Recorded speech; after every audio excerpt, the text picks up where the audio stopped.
Now I will move on to the legends. And this is the one where I was literally keeping a running commentary throughout the whole thing. I can show you the picture right here. So many pages of so much writing because like every single episode, so much writing.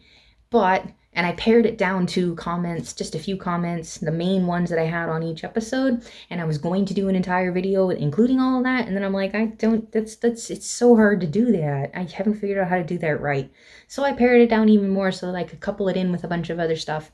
If you want a much fuller running commentary, if you're interested in that at all, I could do that. That as it stands, I'll just give you all of my overall comments, and then I will actually break down the last 5 episodes a little bit. So, fasten your seatbelts on this one because, my gosh. Overall comments. I had several overall comments. I forget how many at the moment. I think something like 8. But I start with 0 because this is one I almost forgot to mention, but it's actually very interesting. My first overall comment is the makeup and the lighting that they use and what it does to Xiukai and his hairstyle and what it does to Xiukai. Like, I mean, wow, honest to goodness, wow. Just gonna find some pictures. The difference in the age and everything about the way you feel about this face that's in front of you. Like, my word, just the makeup and the lighting and the hairstyle. Wow. I'm actually like floored by it. He himself up against he himself looks so massively the age difference between himself and himself. Whoa. Probably the only drama I can think of that especially that many times, not just like once and like that many different times. I was like, whoa. That was incredibly well done. The second comment is like, okay, just shock. It's not the SRC that turn out to be the heroes in this one. That's different. Usually in cultivation ones, my short form for them is the SRC. There's the self-righteous cults. I coined that term while I was watching The Legend of Chusen because they are literally a cult. You cannot change my mind about that one. The righteous sects. That's what they're always called in the cultivation dramas, is a righteous sect. And like 90% of the time, they're the heroes, and 90% of the time, they're actually self-righteous. Not righteous, self-righteous. And probably like, 60 to 70% of the time at least, they're cults. Downright cults. So in this one, they actually weren't the heroes, and that was rather shocking. The third point was the way that they had the two actresses play off of each other was actually quite epic. And I completely forgot to tell you what the Legends was about. I went and looked at what my drama list has as a description, and there are so many things downright wrong about that. Not just slightly weird, but absolutely wrong about it. And it makes it really, really confusing. The whole thing started with Chenlan's dad, who wanted to be super, super powerful and made a big fat mistake while desiring that. And his big fat mistake seems to have backlashed on Chenlan himself, and Chenlan ended up sealed in a cave for I don't know how many years. It legit seems to me like it must have been because Xiao Yao comes into the story because her and her entire family and village and everything is on the mountain where Chenlan is sealed, and their job is to protect the seal and make sure that nobody can break it. They can't even get off the mountain because the whole mountain is sealed on top of Chenlan being sealed. So there's like a seal around the seal. And the impression is that it's been quite a long time because Xiao Yao was born and grew up on that mountain, and her parents were involved in protecting the seal, and so was her grandfather. So when did they actually start protecting it? After her parents were already alive? When she was a baby? It gives the impression that it was like well before she was born. And she's got to be like at least 18 at the beginning of this drama when the seal is broken. So how long was Chenlan sealed in that cave? They don't tell you, but my impression is that it's got to be at least 2 decades that he was sealed in that cave.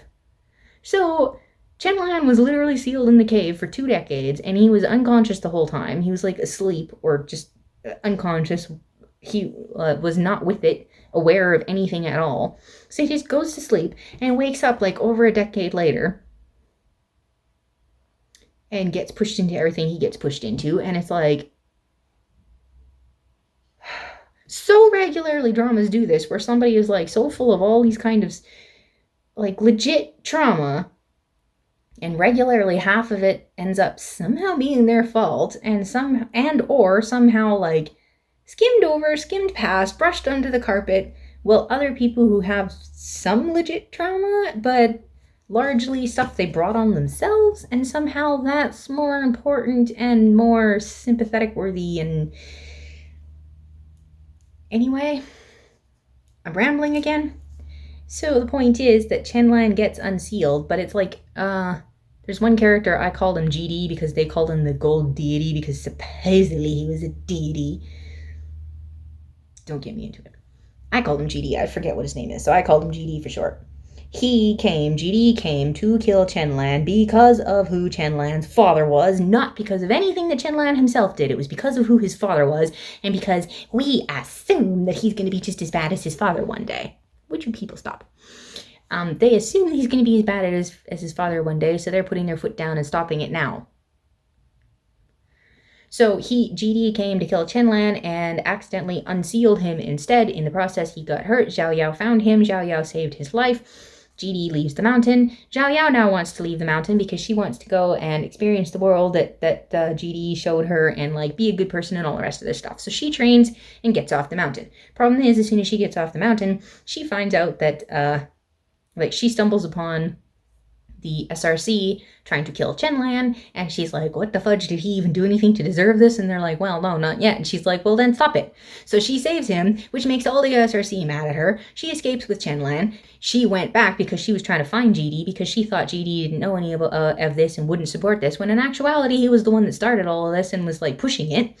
So she finds him, and they torture her in order to get the information of where Chenlan is from her, but she won't tell them where Chenlan is. And her grandfather finds out that she was caught, and her grandfather comes to save her, and in the process, he gets murdered. And she sees GD do it. That obliterates everything. And she, instead of starting up her honest-to-goodness good sect that supports and builds up and protects people, instead she becomes evil and starts an evil sect that is literally called the Slaughter Sect. And for 5 years, she's running that. And then she up and decides that this sword, the Wanjun sword, is her sword. So she goes to get her sword. And in the process, she gets ambushed and just about killed. And then Chenlan comes and tries to save her. But then he also almost gets killed. But the only part that she witnesses is him getting basically controlled by the sword. Two people are like texting me, and that's distracting me. He was being controlled like by the sword, and all of this etc. that's going on with him to take the sword out, and she saw him do that, so Xiao Yao figures that he betrayed her, and in the process of all this happening, she dies. Or almost dies. Whatever you want to call it. Either way, another 5 years pass, and she comes back, and her entire 100% focus is on getting back at Chenlan for betraying her. But there's a twist. When she comes back, she has a different face. As far as I know, the drama never explains why she has the other face. On my drama list, they claim that she is possessing Zhuyan. That is not true. She can't possibly be possessing Zhuyan because there are two different bodies. People can see two people. Everybody can see two people. There's not just one person being possessed. There's two bodies. Everybody can see two different people. Standing beside each other, standing miles away from each other. There's two people. So it's not a possession. It doesn't explain why Xiao Yao now has Zhuyan's face. It's something to do with the fact that it was Zhuyan's blood that brought her back. I assume, even though GD is brought back with other people's blood and he has his own face. So I don't get it. They never explain to you why on earth she comes back with Zhuyan's face, but she comes back with Zhuyan's face. And this was my point here. The way that this drama plays off these two actresses, the way it switches back and forth between them so that you, the viewer, can continually remember that she actually has Zhuyan's face. Everybody in the drama is seeing Zhuyan's face, not Xiao Yao. It's really well done. It was really well done the way that they did that. Going back and forth between the two actresses into different scenes and all that kind of stuff. They did that really well. And that was all on point 3. Now we get to point 4. The nighttime lighting. This is me, half dying. Obviously scenes filmed during daylight and filtered to pretend it was night. which is bad enough. But then they messed up several times and gave the wrong lighting, which was intensely confusing on more than one occasion. Xiao Yao, because there's this place called the Dwelling Land, and when she goes there, there's this pill that will give her back some of her strength, but a side effect of it is that she becomes invisible during the day. Nobody can see her during the day except Jian. Jian can see and hear her at all times. Nobody else can see her or hear her during the day. They can only see and hear her once there's no sunlight. In sunlight, you can't see her. So there were several times where people could suddenly see her, and I'm like, the sun is still up. What is going on? And it actually took me a while because I knew there was something wrong with some of these scenes. I'm like, they just don't look right. And then my sister took one look at it and she's like, all the shadows are wrong. And I'm like, yes, they are. Because it was obviously filmed during the day. And then there was at one point where it showed a flashback to a certain scene, and it was daylight when it was showing it. I'm like, yes, these scenes were very clearly filmed during the day, and they filtered them to make them look like they were nighttime. And then they gave the wrong lighting to scenes numerous times, and I'm like, what? Okay, so point number 5 was my comments on episodes 8 through 10 plus episode 13 plus episode 15, although I think I cut some of that out, so maybe it was episode 15 I'm not talking about anymore. But let's just say that I was so close to dropping this drama for multiple reasons. I cannot stand Xiao Yao. Like, given the description and everything, I thought it was an unjust, unfair death, and it was like, revenge was like, legitimate, and she really did deserve it, and all around, like, no, actually, she was a disgusting person that deserved death. I was not upset at all that she died. I'm like, would you please kill her already? Like, oh, I did not like her. I cannot stand her. For most of part of the drama, I could not stand Xiao Yao. The amount of time spent with the SRC people versus the people I liked was insane. And Chen Lan himself is a nobody. He has absolutely zero character of his own from episode 6 to I forget when he finally starts being somebody again. It shines a bit in 10 but fades again for a while, and I'm not exaggerating. So because of all of this, well, halfway through episode 10, I had to stop and skip through episodes 55 back through episode 31, muted and skimming subs. But I'm like, let's see how it ends. Okay, how did I get to this point? And I couldn't stop skipping backwards until I was at episode 31 before I finally calmed down enough to continue watching the drama instead of throwing it out the window. And this, backing up to Chen Lan being a nobody, is largely due to the missing details of his life. Like, missing details in general. The unfolding of a story is one thing. It took 31 episodes to tell you a secret that Chen Lan had been holding onto for at least 10 years. And I was like, whoa, when I found that out. But the unfolding of what happened to, and also the unfolding of what happened to Chen Lan's dad was awkward because they told you in such random details at such random times. It sounded contradictory most of the time. Like, I legit thought they were contradicting themselves. Afterward, I went back over the details and I went, I guess they weren't. But it honestly sounded like they were contradicting themselves. It came, like, out of nowhere, like, at the most random times, the most random details. I was like, what? The whole time as a result. And then when it comes to skipping the entire 5 years that Xiao Yao was on the throne of the SS, okay, I guess she voiced enough of what was going on, though it was really awkward to just off-screen seal GD like that. I'm like... But the irritating thing about that part was the same thing that applies to the skipped 5 years while Chen Lan was on the throne. Who is he? What has he done? How does he know the people that he knows?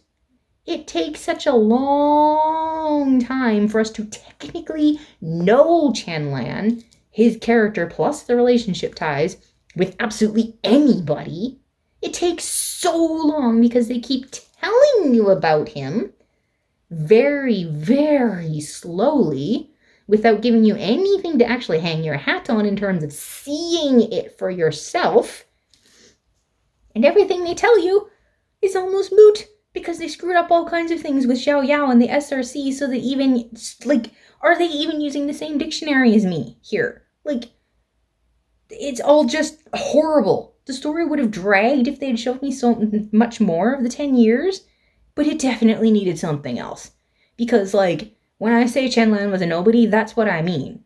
Like, when he is first introduced, everything that was happening to him, like when he was sealed and when he escapes the seal, that whole scene with him and the puppy and the beggar and the food and all that stuff, I was like, that right there tells you so much about his character that stays consistently true throughout the entire drama. However, that is literally all you get. That and his interactions with Xiao Yao at first, up until she goes off, and then they skip all that time while he's waiting for Xiao Yao to come back. And like, literally from there on, he is a nobody because there is zero character building with him. There is nothing to hang your hat on. You know nothing about him, who he is, what he's done, what he stands for. Nothing. You know nothing. For so long, it's insane. I was like, he doesn't exactly fall to the level of a support character, but it came close for quite a while there. Like, I was like, there's definitely something wrong with the way that they did that. Speaking of Chenlan's dad, moving on to the next point, which I think is 6 right now. Would someone please define demon versus demon versus demon for me? Are the Demon King and his son actual demons? Like, in cultivation shows, when they refer to somebody as a demon, like his dad is referred to as the Demon King, and he's the Demon King's son, typically, like 98% to 99% of the time in cultivation dramas, when they call someone a demon, they mean they're an actual demon, their version of a demon. Make that very clear. Their version of a demon, which is very different from my version of a demon. But their version of a demon, they actually are that when they call them that. And yet, in this one, throughout the entire thing, I thought that's what they were saying. I thought they were actual demons. However, numerous things they say throughout this thing, are they actual demons? Or were they just calling them that because they were humans that had, like, evil demonic magic? What are they? I got so lost, it's not even funny. Was the show claiming that Chenlan was literally a heart demon? Was another question? Or was he a human swallowed by a curse/demon energy? Or was he an actual demon? I am so lost. In the opening scene, they tell me Chenlan's dad cursed his son, meaning that Chenlan existed before he got the evil stuff put on him, yes? So he is actually a being all of himself that got attacked by a heart demon, or by a curse, or by something? Because at one point, way later out of the blue, there, all of a sudden, the words they're using and the reaction of the characters, it made it sound like they were suddenly claiming that Chenlan himself was a heart demon. I'm like, what?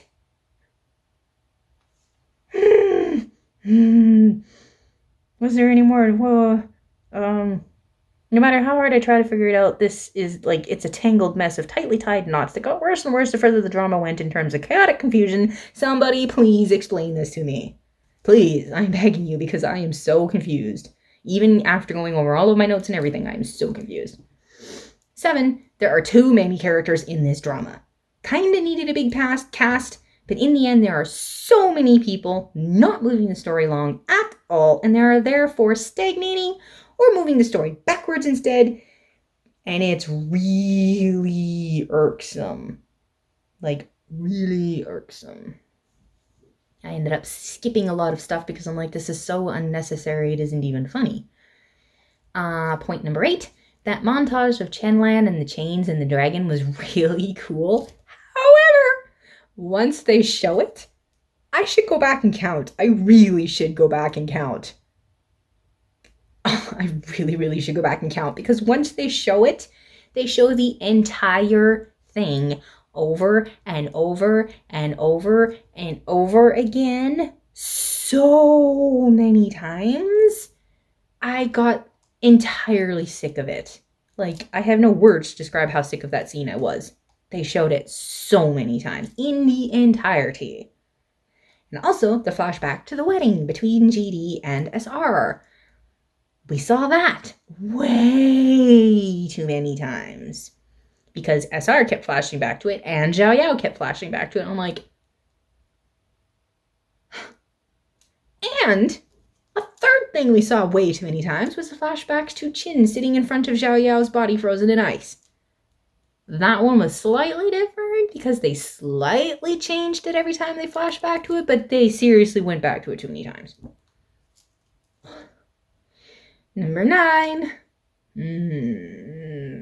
Number 9, episode 42 all the way through 55.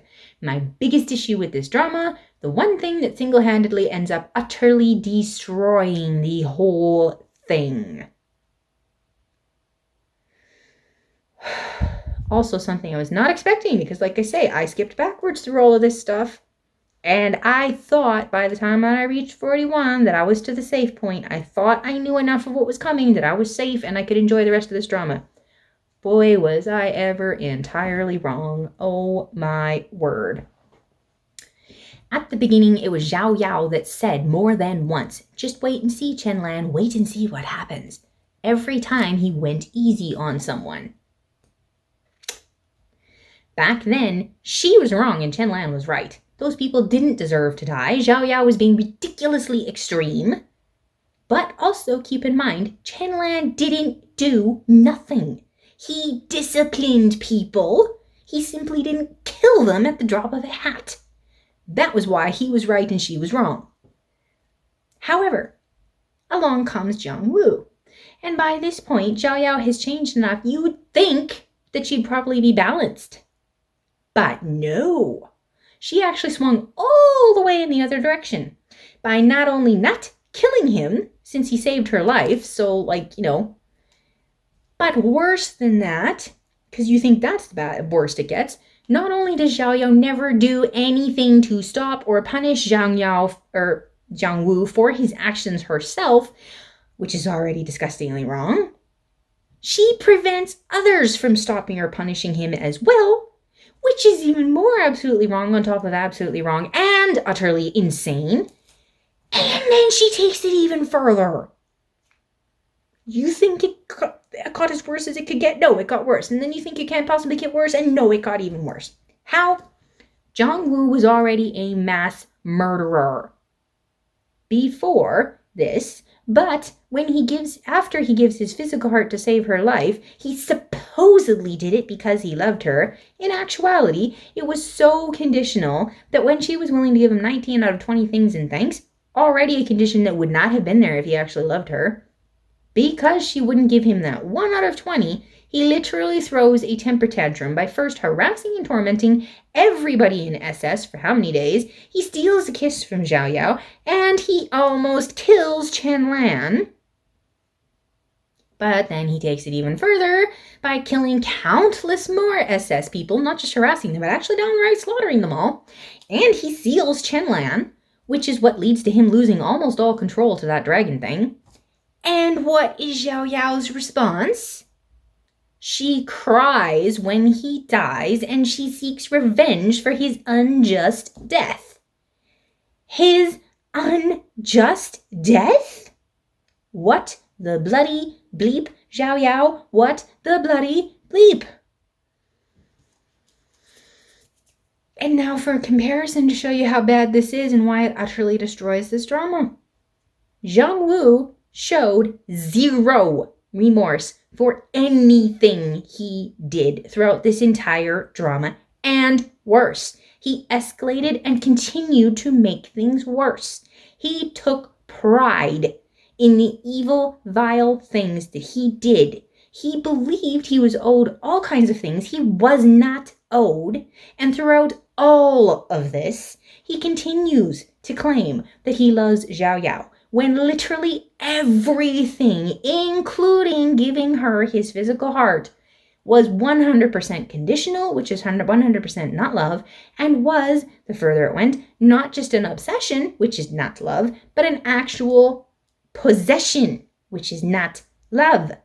But somehow, over and over and over again, not only does Zhao Yao never punish him for anything he does, nor lets anyone else punish him, she actually rewards him for his behavior by literally becoming his friend and commemorating him as a hero when he dies.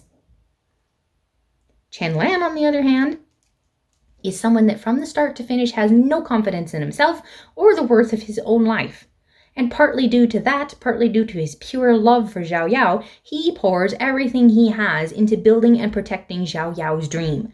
Unconditionally. Notice that. While she was alive, and while he thought she was dead. He thought she would never come back to see this, and yet he heard her real words. He listened to her. He heard her real dreams. And even when she pushes them all away and goes down a path of death and destruction, the first chance he gets, he turns all of that around and builds and protects what he knows her real dream was. Everything he does is for her. All of it is unconditional, and he does it well, carefully and consciously, being aware of the other people around him as well. In other words, he doesn't throw anyone else under the bus in order to achieve his goals. And in the end, despite all of her words to him, how did Zhao Yao actually treat Chen Lan?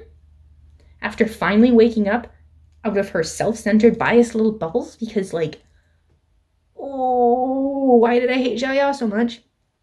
She finally opens her eyes and finally sees him for who he truly is. But then what does she do? She ultimately ends up putting him and all of his needs so far onto the back burner, it's literally in the freezer, until it's almost too late to save him. And yet, it's him that she claims she loves, not Jiangwu. But as if all of that wasn't bad enough, this drama itself tries to push it in my face that Jiangwu and Chen Lan are the same. And I am both floored and speechless. The wind is knocked right out of me. Jiangwu loved absolutely nobody but himself. Because no matter what, through absolutely everything, his supposed love for her was entirely based on her returning love in exactly the way he decided was her duty to do. And if she doesn't love him back that way, then he will continue to hound, harass, abuse, murder, steal, cheat, lie, and control everything and everyone else around him, including her, because he is obsessed with possessing her. He does not remotely love her, and he is not even remotely the same as Chen Lan. And yet, as I said, this drama force feeds you. It literally force feeds you the idea that both of those lies are true. The only thing Chen Lan did that was not love was allowing and even supporting Zhao Yao while she was on her path of destruction. I'm guessing at least in part of that is at least because he had no power at all to stop her. But letting someone do whatever they want, and even worse, supporting them while they do it, when it's unhealthy and downright deadly, is not love. Apart from that, Chen Lan's love is pure and steady, and it is breathtaking. Literally breathtaking. He is one of the most adorable, innocent, pure, and steady characters I have ever seen in terms of his love for her, and I honestly don't think I'm exaggerating, hence me calling it breathtaking. Oh, Chen Lan. And this is why I said that all of this is what utterly destroys the entire drama. As bad as a lot of the other stuff was, as furious as a lot of it made me, a lot of it was dealt with by being talked about, debated about, corrected, whatever, but not this. This whole thing with Jiangwu versus Zhao Yao versus Chen Lan just got worse and worse and worse and ended up utterly destroying everything. And I swear, from the interrupted wedding onwards, everything became so focused on Jiangwu being handed everything on a golden platter that he did not deserve. He didn't deserve any of it. He should not be handed anything. And then he got handed it on a golden platter. We had to go through 32 episodes. A slow progression of Zhao Yao waking up and changing and learning to love Chen Lan. And it was beautiful and it was amazing. It was very difficult because I hated her, but the change was this is all making it worth it. This is amazing. And then there's Jiangwu. Absolutely nothing. No change, no regret, absolutely nothing. Here, golden platter, take it all. You're a hero. And even worse, he's the same as Chen Lan. Everything fell apart from that wedding part onward. Chen Lan was literally demoted to the status of a support character as far as I'm concerned. And because of all of that, for this one drama, I'm going to actually go episode by episode from 50 to 55 in order to show you in real time what I mean. So there's 55 episodes in this drama. Episode 50. Throughout this entire drama, at the drop of a hat, people believe things and take action. Then, spoilers, the doctor dies, and the whole sect is wiped out, and the forbidden magic is stolen, etc., etc., and suddenly everyone is so slow. They are the most cautious people on the planet, with blatantly obvious facts slapping them in the face, waiting and waiting and doing nothing until all of a sudden, oh, that's what happened. We can finally confirm that's what happened. Sighs contentedly. Like, the doctor died in episode 47, and they don't finally know the truth until episode 52. The amount of actual crap. And the demon in the heart has something to do with the Wanju sword. Xiao Yao, we are halfway through episode 50. Why is this the first time you have talked to Chenlan about the cause of all of this? Why?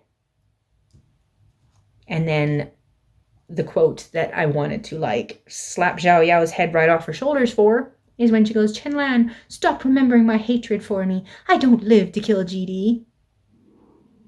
Given everything you've done throughout this entire drama, Xiao Yao, you really did a number fooling me. Episode 51.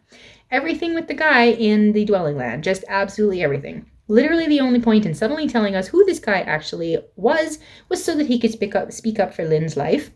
Because they have this rule in the Chinese dramas that if a family member says, don't kill them for my sake, it doesn't matter what the person has done. No one is allowed to touch a hair on their head. That's it. Drop the bomb, dude. Drop the bomb and watch Xiao Yao's reaction and claim, we know you genuinely care about us. Which is the biggest joke in the universe. And just moving on to everything with Chenlan's dad. Just absolutely everything with him too. What the crap was the point in bringing this guy back? If this was how you were going to casually, offhandedly, and passively tell us, forget about it. And oh yeah, by the way, where is he? Bring him in and then ultimately vanish. Poof. What did he even do when he ran into GD and apparently, died? What was the point of any of that? The crap, scriptwriters. The crap. By this point, I had said that so many times it wasn't even funny. I have literally no other words for you anymore in case you couldn't tell. Episode 52. We'll go seal the sword when you are stable. They said this ages ago. Ages ago they said that. But then 2 seconds after I wrote that down, in passing I wrote that down, and then 2 seconds later Ron comes on and says, I have an idea, let's go seal the sword. Scriptwriters, you are dragging this story out so long that you yourself are starting to forget what you've already done and said. And no, this is not the first time they've done this, a character realizing or stating something, and then realizing or stating something, the same thing, again, later on. Or not stating or realizing something that they should have ages ago. And then in this episode, insert the most random nightmare scene ever out of the blue and make it so violently in your face, but then just, what the bleep is happening to this drama? Episode 53. This is what the bleep is happening to this drama. The quote is, have you come up with a plan? And the character's reply is, at this point it's pointless to plan. We'll just go and leave the rest to fate. And my only comment was, that's how the scriptwriters meeting went once they reached episode 51. There is no plan, guys. There is no plan. Let's just go with fate. And you thought the fireworks were loud already? Head desk so hard it breaks into a million little pieces over the entire music video showing off Jongwoo's sword, and then continues head desking until the floor is also broken into a million pieces. Chenlan is supposed to be Xiao Yao's weapon. She says, my weapon is outside the palace, and there's the whole music video showing off Jongwoo's sword. Chenlan said, I will be your sword and shield.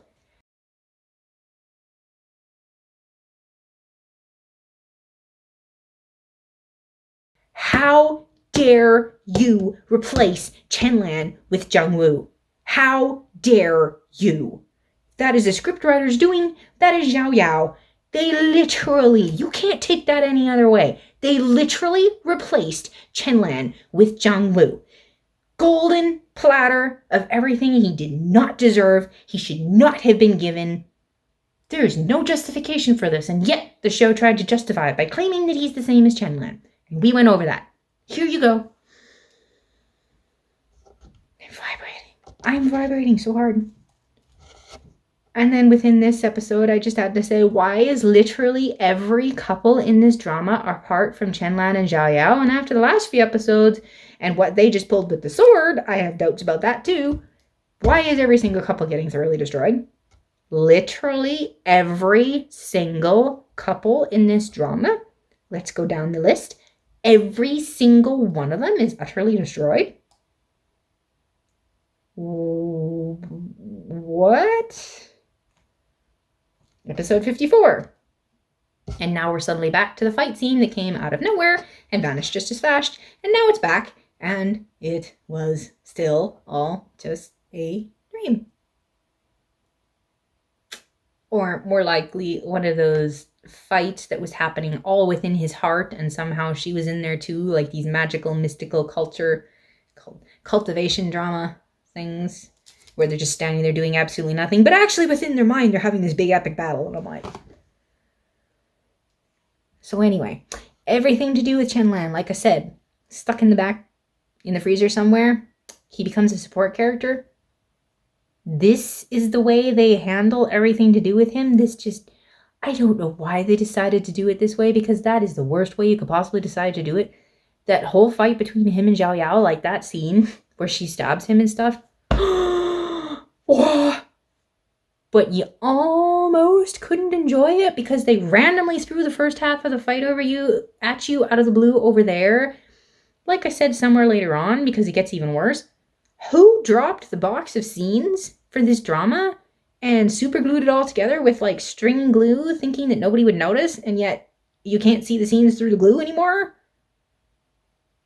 What happened? Like, it's horrible. Like, absolutely downright horrible. It is so hard to follow and so random and so... I swear they dropped the box of scenes and, like, completely mixed them up. They were so out of order and so... Last episode, they claim he asked about the one June sword as soon as he woke up. And I'm like, huh? No, he didn't. And, one of the most disturbing things I've ever seen, Shen is getting married to a ghost.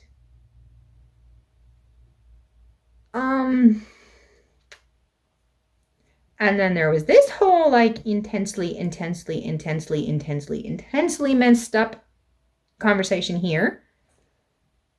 She says, I'm missing Chin. Tell me, if I want to see and talk to him, where can I find him? And the answer is, he brought salvation to the people here, so from now on, everyone is him. If you miss him, go to the street and look at the vast world. You'll see a part of him. And this is where I actually said, who dropped the box of scenes and glued them back together with stringy white glue? Okay, try to calm down, but it gets worse. I mean, I don't know if you can get worse than the conversation that just passed. But it has been so many years. Your love for Self-Lord has only grown deeper. Okay, people, that is not how it works. That is literally not how it works.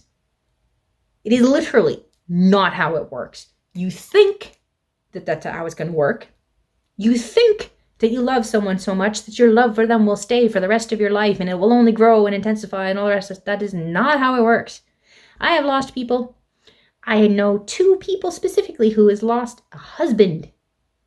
Probably more than that, but I know 2 people that I can think of right off the top of my head that have lost a husband, and they will confirm this is not how it works. You have to have continual, like, what drama was that where someone brought something up about interactions are necessary for a relationship or something like that. I forget exactly how he worded it, and I forget what drama it was in. But if you're not interacting with that person, if you're not adding to it, if you're not gaining new experiences this is not how it works. Your love for them does not grow deeper after they are gone. If they are gone, your love cools down. that type of, especially like romantic love, goes away. It's horrible and deplorable and debilitating and like desperately bad when you lose someone that you love, especially when you lose a spouse like that. But it does not grow stronger and deeper after they're gone. It does not work like that. And then she says Zhao Yao is the same. That is not the same thing.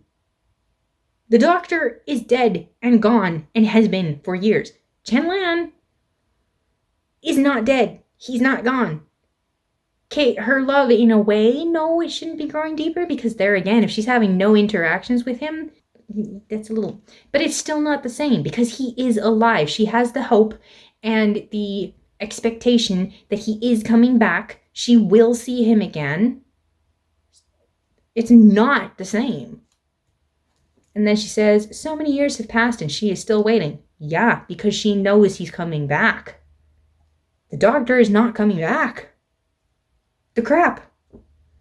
And then Jian says, Zhao Yao is such a carefree woman. And I'm like, someone needs to explain what this word means to me because its usage is as bad as when they use the word naive. Carefree and naive. In Chinese dramas especially, they use these words all the time. And I have no idea what that crap they mean when they use them because they clearly have a different dictionary than me. Okay, so the absolute disconnection from the characters is unreal during that last episode. I hate endings like this with a burning passion. In the end, I have too many words. Sorry, I have too many words to have any words left. How on earth am I supposed to rate this stupid drama? I flat out adore Chen Lan. The doctor, Doc South, was my second favorite character, and Juyan was probably the third. But apart from them, my word, this drama is messed up.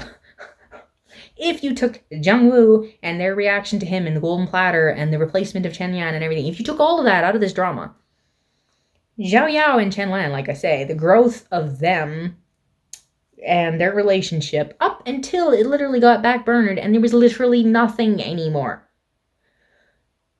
Like, they literally took me up to the point where they were supposed to be married, and from there on, you get nothing. You get, I think it's one scene, one personal scene where they actually have like a heart-to-heart alone talk. All the rest of it, if there was anything happening at all, which it was all happening off screen, I'm like, my main characters, where did you go? What is this? That is not how you're supposed to do a story. You spent all of that time building it up and we're finally here and it's like, yeah. What? So unfortunately, that's my thoughts on the legend. There were some things that were like, I absolutely adored Chen Lan. And I loved that doctor. But apart from that, there were so many messed up things in this drama. So many messed up things. That like, the first thing that comes to my mind when I see this drama is I hated it. Despite that music video I did. I made that music video because I adore Chen Lan. And because there was so much potential and so much that was well done about him with Zhao Yao. But like, I am torn over and I am angry about and I am bitter about and I'm like, oh, that's messed up to the nth degree on so many different levels. Chin messed up on so many different levels. Jiangbu messed up. Zhao Yao messed up. So much messed up.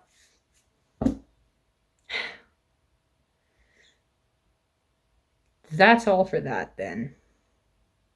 I've been at this for a long time and I still have 4 dramas left to go and I really wanted to do them all. So I'm going to continue.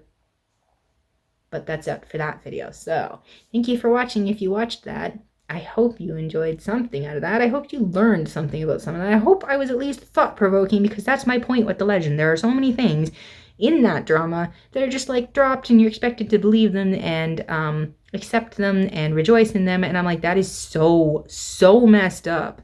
It's not even funny. Don't accept that. Don't believe that. Those are flat out lies and it is so messed up. But there you go. Go watch my video, The Hero of the Legends. And after what I just said, if you still can't figure out who I meant was the hero of it, then you weren't listening. Bye.